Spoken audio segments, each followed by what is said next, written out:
restricted, restrained, boxed in, or burdened down. There is an age-old adage that says, if you love somebody, let them go. If they return, they are always yours. If they don't, they never will.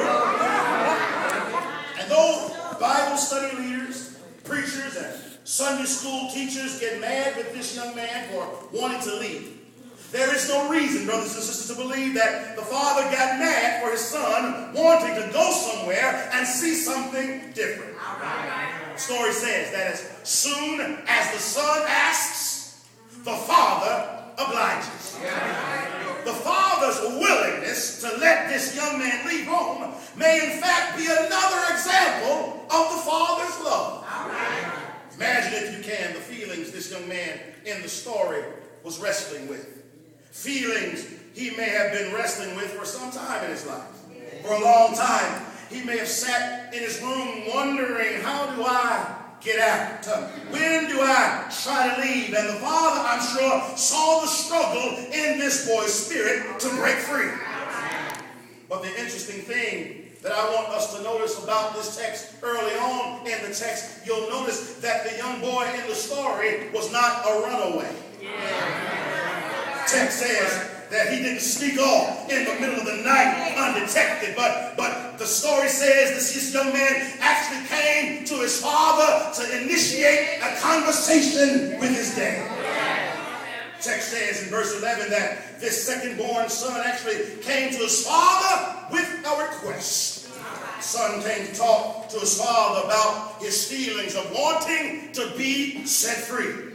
My brothers and sisters, the communion constructed by this conversation created a new opportunity for this young man in the text. Let me ask you something. Is there anybody here who's ever had a problem that they needed solved? Anybody had their back against the wall and you needed somebody to come with some kind of crowbar to get you unstuck from the problems you were going through? Then I recommend, brothers and sisters, that you do what this young man did and seek out a conversation with your father.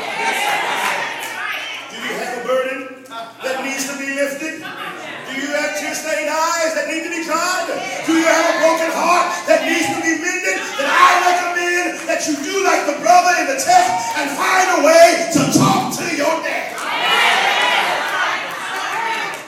I've discovered in my short sojourn on this globe, we have people in life, we have people, members of the church, members of the body of Christ, members of the family of God, but they get into some emotional or financial trouble, and the first thing they do is stop coming to church.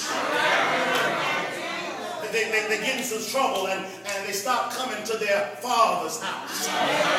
People start to worry about our problems, but we cease to pray about our problems. But though you wrestle with troubles, let me tell you, let me encourage you, don't you ever become a runaway. Don't just run off, but at least be son enough, be daughter enough to feel what you feel, but yet go to your father and tell him about it. Songwriter said, just a little talk with Jesus makes it right. You can tell him about your trouble. He'll hear your fainting cry, and he will answer by and by.